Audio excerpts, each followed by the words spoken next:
Di kelas, siswa laki-laki melihat ke belakang. Lidah menjulur berminyak pada gadis itu. Gadis itu sangat marah sehingga dia menarik kerudungnya. Menggerakkan tangannya langsung ke arahnya. Nama gadis itu Zubaida, seorang pria kejam sejak kecil. Tapi dia memiliki kehidupan yang menyedihkan.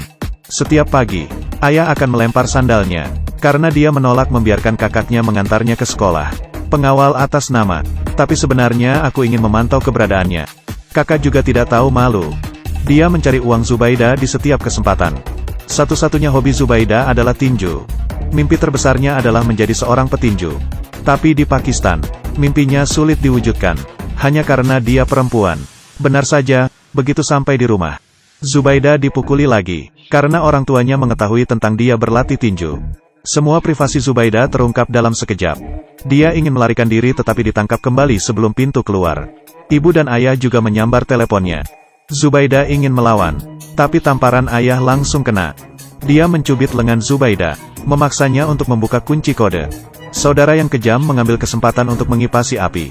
Ternyata foto apps pacar Zubaida. Ini membuat ayah marah.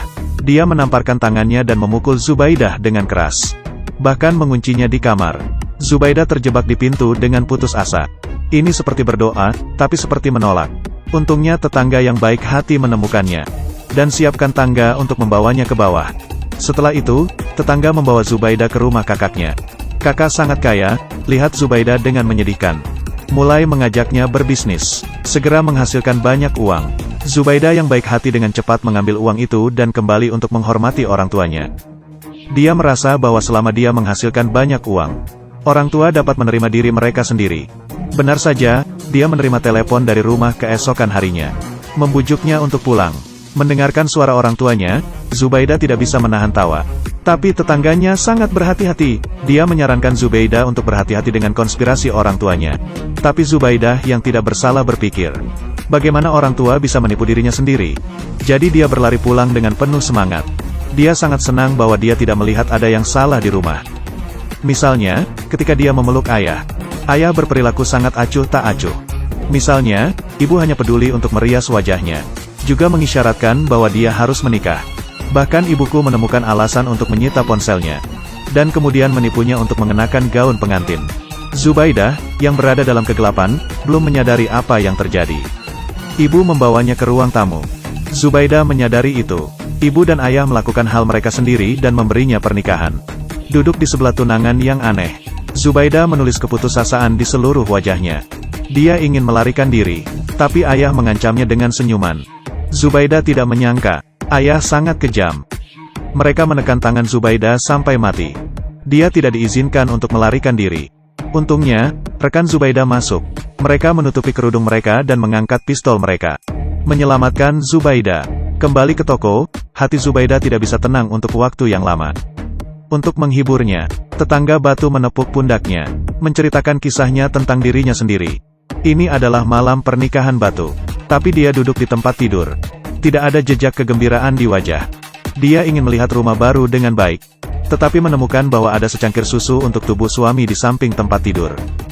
Detik berikutnya, sang suami mendorong pintu masuk. Tapi hal pertama yang dia lakukan adalah memukuli Batu dengan ganas.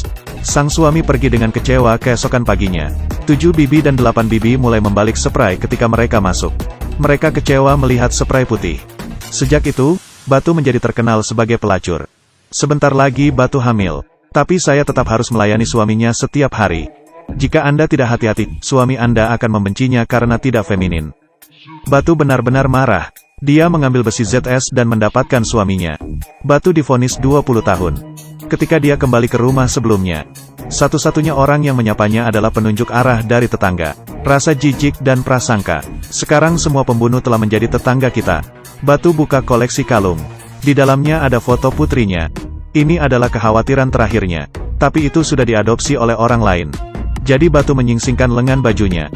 Dia melihat lengan yang terluka. Memutuskan untuk memotong dengan pisau cukur untuk terakhir kalinya untuk membebaskan diri. Tetapi pada saat ini, pekerja sosial yang bertanggung jawab atas dirinya tiba-tiba datang. Pekerja sosial mencerahkan Batu dengan serius. Dan mengatur pekerjaan untuknya. Biarkan dia bekerja sebagai pelayan di rumah wanita kaya. Saya tidak berharap wanita kaya itu cukup baik. Batu tidak hanya akan minum. Biarkan Batu menginap. Bahkan Batu tidak berani menyetrika pakaian karena bayangan besi. Wanita kaya tidak peduli. Dia memperlakukan Batu sebagai saudara perempuan.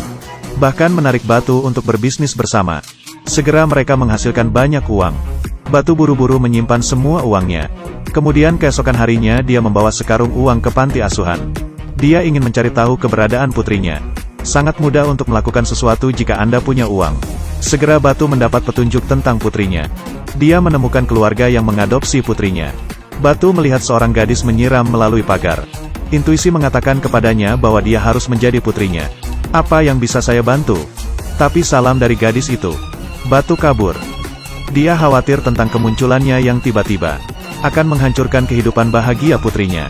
Tapi wanita kaya itu mencerahkan Batu. Anak tanpa ibu tidak akan bahagia. Batu lega. Jadi dia datang ke pintu putrinya lagi dan membunyikan bel pintu. Ibu angkat putrinya dengan antusias menghiburnya. Tapi selama percakapan, Batu mengetahui bahwa gadis ini bukan putrinya. Putrinya kawin lari dengan seseorang sejak lama dan tidak ada jejak.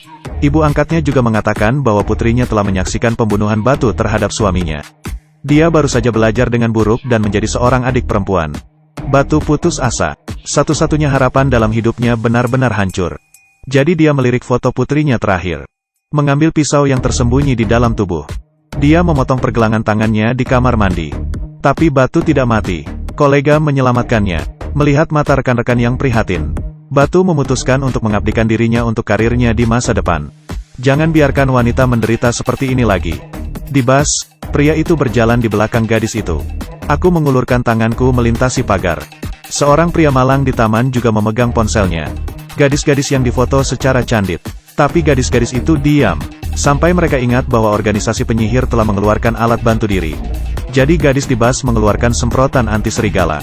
Mengetuk tangan babi asin ke tanah. Gadis di taman juga mengeluarkan pistol. Orang cabul yang ketakutan dan melarikan diri. Perubahan gadis-gadis ini semua berasal dari bantuan organisasi penyihir. Didirikan oleh 4 wanita. Zubaida, Batu dan majikan istrinya yang kaya. Dengan sahabat majikan. Setelah dianiaya oleh pria, mereka memutuskan untuk bersatu untuk melindungi hak-hak perempuan. Ada pasar besar di Pakistan. Kriteria mereka untuk memilih karyawan adalah berjalan dengan sepatu hak tinggi. Buka kotak kata sandi dengan tangan kosong. Dan buka kunci komputer. Pelanggan pertama yang datang adalah seorang kotai. Dia mengeluh bahwa suaminya dan sekretarisnya sangat dekat baru-baru ini. Tapi dia selalu percaya bahwa sekretaris GIY mendapatkan suaminya. Tetapi ketika para penyihir menyelidiki, tapi dia menyalahkan mereka pada gilirannya. Anda akan pergi ke neraka. Jadi organisasi penyihir mengarahkan pandangannya pada wanita terbawah. Mereka mengirim brosur ke daerah kumuh dengan berbagai cara. Dengan kerudung, memegang kardus dan membagikan perbekalan di daerah kumuh. Mereka menerima permintaan bantuan pertama. Itu adalah kasus kekerasan dalam rumah tangga. Jadi mereka menyelinap ke rumah orang yang mencari bantuan di malam hari. Bangunkan suaminya dengan air. Peringatkan dia jika dia melakukan sesuatu pada istrinya di masa depan. Mereka akan memukulinya. Jadi, dia memotong kuku suaminya secara tiba-tiba. Setelah para penyihir pergi, sang suami berbaring di tempat tidur dengan menyakitkan. Aku bersumpah tidak akan pernah menyentuh rambut istriku lagi. Bantuan para penyihir sangat efektif. Dan kemudian mereka akan membantu lebih banyak wanita miskin. Saya belum selesai menonton drama ini. Tapi apa yang diungkapkannya sangat emosional. Status wanita di Pakistan sangat rendah. Kami merasakan perilaku wanita normal dalam drama itu. Seperti minum alkohol, tidak memakai hijab atau cadar. Hampir mengerikan di sana. Jadi drama skor tinggi ini dilarang dari rak segera setelah online. Kru film bahkan menerima ancaman pembunuhan. Tapi larangan ini tidak akan menghentikan orang-orang untuk melawan. Mereka bahkan lebih marah, penindasan dan larangan yang terlihat. Jangan pernah menjadi alasan untuk menyerah perlawanan.